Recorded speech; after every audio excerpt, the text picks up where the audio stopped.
तर आज आपण शिकणार आहोत डबल टॉप काय असतं ते. आता सिम्पली मार्केटची प्राईस चालू आहे अप ट्रेंडमध्ये.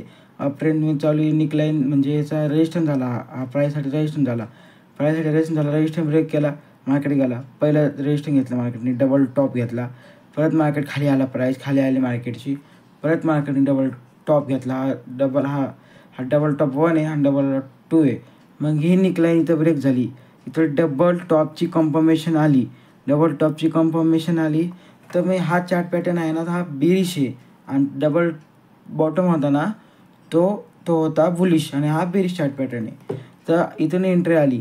आता इथं कॅन्डल ती येणार. समजा इथं कॅन्डल ह्याच्या ही निकलाईन नाही सपोर्टची, त्या कॅन्डलचा ही कॅन्डल इथं म्हणजे ह्या कॅन्डलच्या सपोर्टला ब्रेक करेन. त्या कॅन्डलच्या लोच्या खाली आपली एंट्री बनन.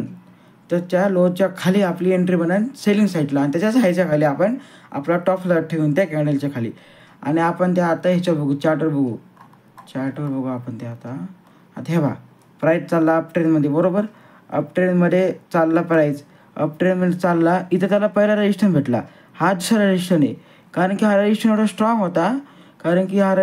होता. बायर जे होते ते रेजिस्टन्स ब्रेक नाही केलं बायरने. त्या म्हणजे सेलर डॉमिनेट होते मार्केटमध्ये. सेलरने काय केलं, प्राईसला दोनदा हे केलं, खाली आणलेलं आहे प्राईसला दोनदा.